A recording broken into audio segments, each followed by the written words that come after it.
You got bronzer in, raise your hand. Sorry guys, I had to do it.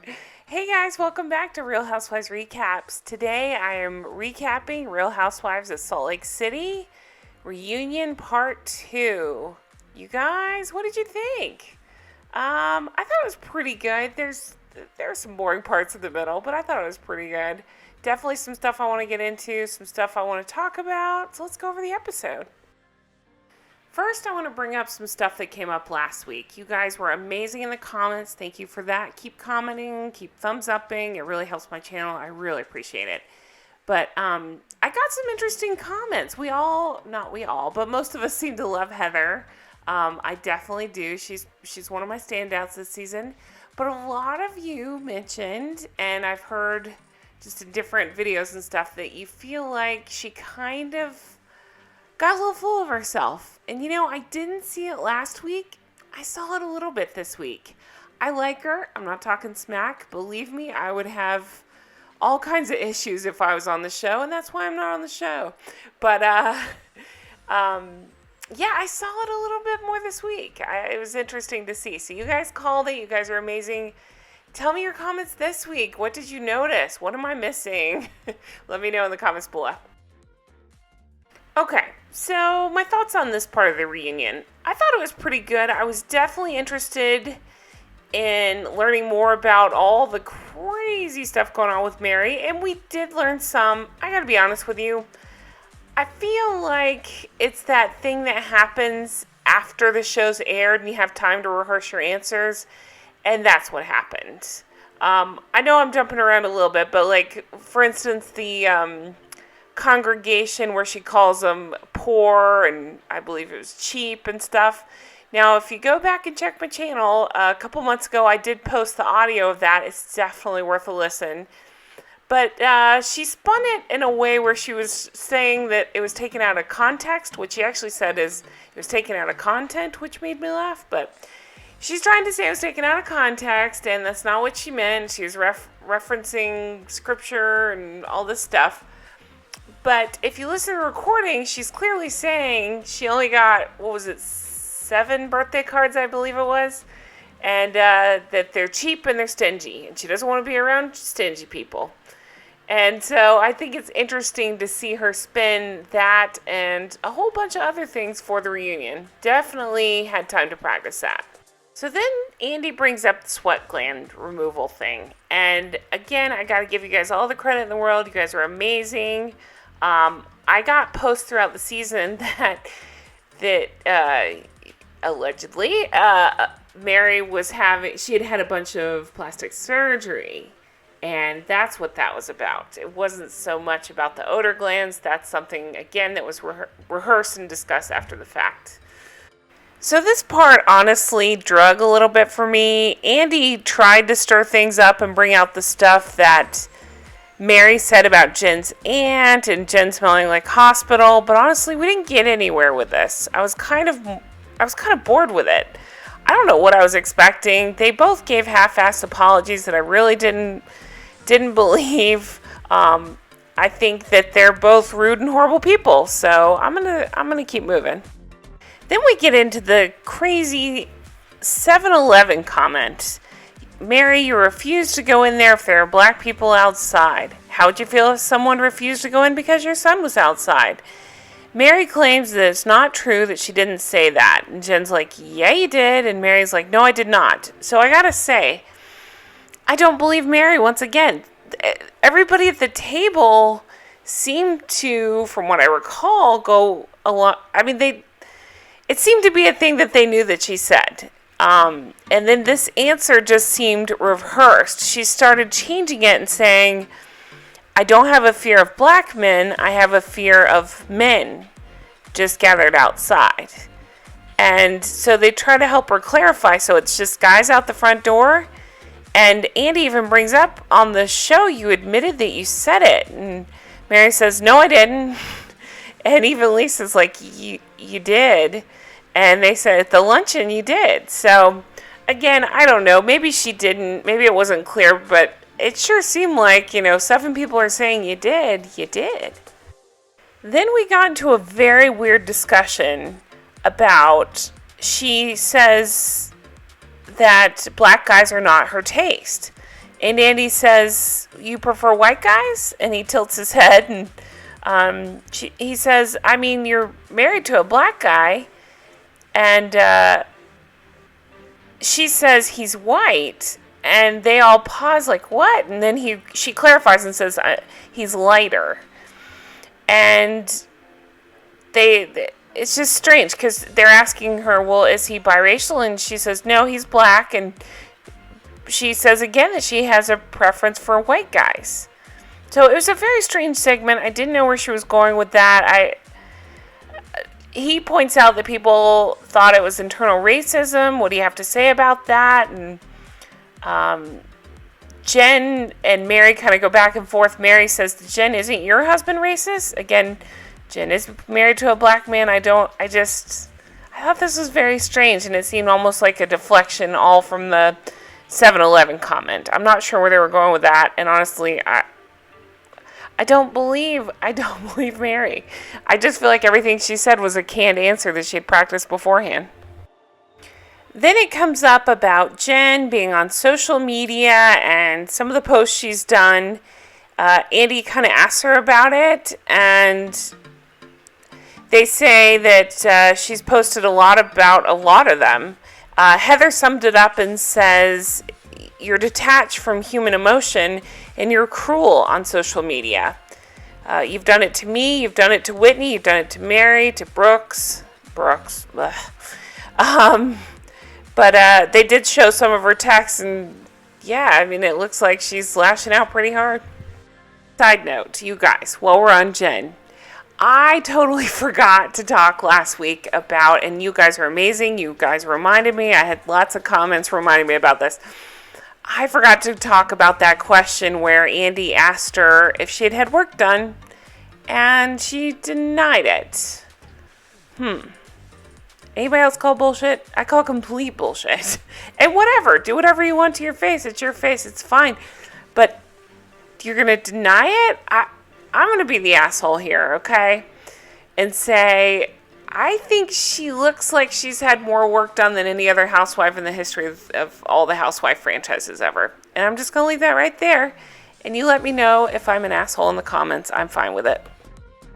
So then we get into the whole Whitney and Lisa afraid of Jen of it all. And honestly, there was really no clarity here.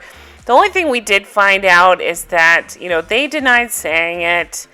And Whitney swears that's what Mary said. We go to Mary and we find out, yeah, she said it. It came from her. It didn't actually come from Lisa and Meredith. This part was a little bit rehearsed. I just didn't feel like they got anywhere with this, and I don't know. The one thing I will say, and I love Heather and Whitney, they're my favorites, but Lisa did make an interesting point, like, why were you so excited to throw this out at the birthday party and try to make it seem like they were terrified when you yourself have said you're terrified of Jen? And they did show a clip of Heather saying she's terrified of Jen. So I thought that was interesting. I can admit when sometimes I'm wrong, and on this one, I was wrong. I actually sided with Lisa and Meredith on this one. Shocker. They ask Heather about Lisa and friends with Jen, and she says that she doesn't think they're actually friends. And Andy asks her, why do you think that they're not actually friends? And Heather said, Lisa isn't actually friends with anyone other than Lisa. I get that vibe. I do. I do think that she and Meredith have had a friendship for a long time. But I get what Heather was saying there. And it comes up later about the social climbing thing. I definitely get that vibe off her. Whether it's right or wrong, that's how I feel. Now, I thought Lisa had a funny line here where she said, Whitney and Heather are bad weather. Like a tornado. They spin the truth and they destroy things. And I thought, damn, that's a pretty big leap for Lisa to make. That's pretty funny. We get to the Meredith of it all, and she addresses everybody and says, I want to speak I want to say this to the next one of you who has anything to say about my family in any way, shape, or form. You are not my friend. Lisa jumps in and is like, I did not. She wasn't accusing Lisa of it. She was talking to everybody. I don't know why Lisa felt the need to jump in. She just does that. Meredith says, it was a lot of work. None of you know anything about me and Seth. This is done. And that's pretty much that. And that's all that needed to be said. I think it's normal on a housewife show that, okay, in real life, no, you should not talk about somebody else's marriage. It's normal on a housewife show. It's part of what we watch for, so I don't think it's that unusual. I do think it's weird that Jen kept on about the marriage over and over. I mean, Jen was just too much. And then she kept implying that Meredith was seeing somebody else. Again, that's between her and Seth. You know, I understand it's a housewife show. You have to bring up shit like that. But I also get why Meredith would be so pissed and so annoyed because it's just wrong. And did you guys think we were done with the cringy part of Mary? Well, guess what? We're not. Andy says, Mary, a lot of comments on social media about you and Robert Sr.'s marriage. Is there a will from your grandmother saying that she wanted you to marry her husband? Are there receipts? Mary says, no, there's no receipts. I'm sorry. I feel like I'm going crazy here. Did we not just spend the entire friggin' season talking about this? We didn't make this up in our heads. Mary told us that, okay, so maybe there's not a paper will. I didn't take it that literally, but that maybe I did. That there was it was decreed from her grandmother that this is what is supposed to happen. So Andy asks, was there a wish made? And Mary says, my grandmother told me that she wanted me to take her place. You guys, it's hard to talk about this. This really makes me nauseous. But anyway, so Mary explains that Robert Sr. was 20 years younger than her grandmother, and her grandmother felt like she robbed his youth. So she said, marry one of my girls. Okay, let's stop right here. Again, canned, rehearsed answer. And if she really said that, she said, I married him when he was 20 years younger, I stole his youth, marry one of my girls. Wouldn't that be stealing one of her girls' youth? Did that make any sense at all? No, it doesn't. It makes me want to bang my head against the wall.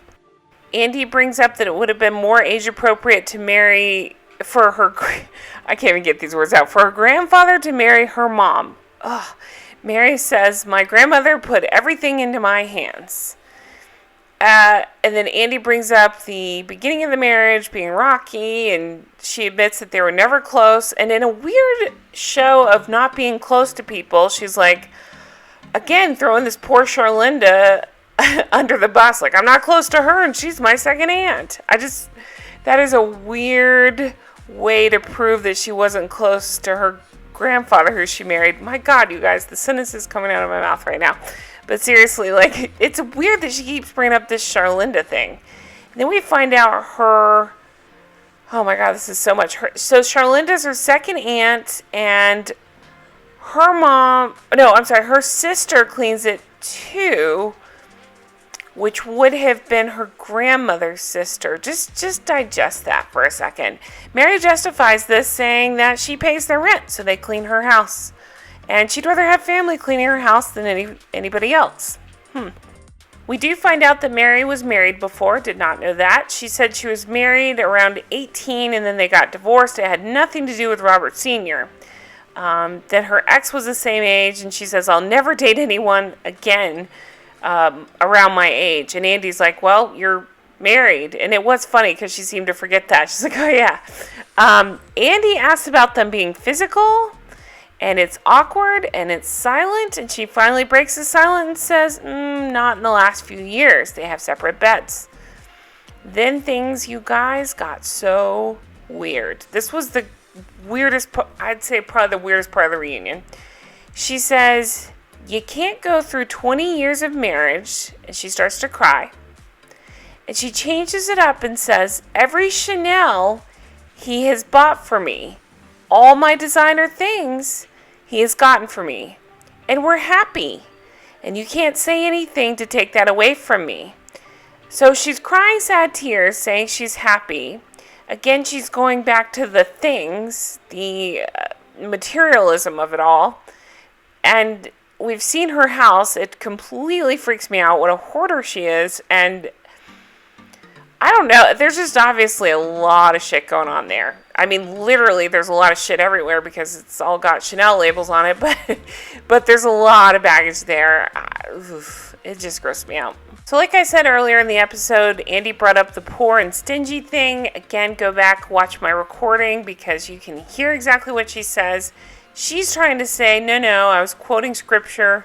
And I say, no, that's not what was happening. She was berating her congregation for not getting enough birthday cards. It was disgusting. So Andy brings up the personal wealth versus the things coming from the church. Mary's excuse for this is saying that the size of her church couldn't support her. And they know better. I'm a God-fearing woman. I would never do that. Andy says, so when you married him, you got your grandmother's inheritance? She says, yes. So your mom especially was not pleased with that. Mary explains that her grandmother built these restaurants and different businesses, and Robert Sr. is a saver. Now, of course, a second ago, she was talking about all the designer things that Robert Sr. has bought for her, and now she's saying he's a saver. So again, I just don't believe anything she says. So we skip over to Heather, and honestly, not much going on here. We learn about her life and life since the divorce, and we see clips of Lisa saying she doesn't remember her, and just a lot going on. I wish the best for Heather. I still love her. I think she's great. I definitely saw what you guys mentioned. A little bit more full of herself this episode, but honestly, I'm going to write that up as maybe having more self-confidence, maybe having more self-esteem since going through all this and having the support she has. I don't know. I like her. It didn't have the same, egotisticalness. I didn't find the same egotisticalness in her that I did like in Lisa, for example. Andy brings up Lisa saying on Watch What Happens Live that Heather's ego is the most inflated since the show aired. She asks what she means by that, and he brings up that maybe she's making fun of herself, and Lisa says, are you mouthy or you mousy? You can't be both, and I'm mouthy. Andy says, well, could she be using her humor to cover up something? And Lisa says, it would be unfair of me to continue to answer the question because I don't know her well enough to even answer it. I don't know, Lisa. I don't think you can play that card. You're calling her out on this, and now you're saying, I don't know her well enough. It's that whole J-Lo Mariah thing. I don't know her.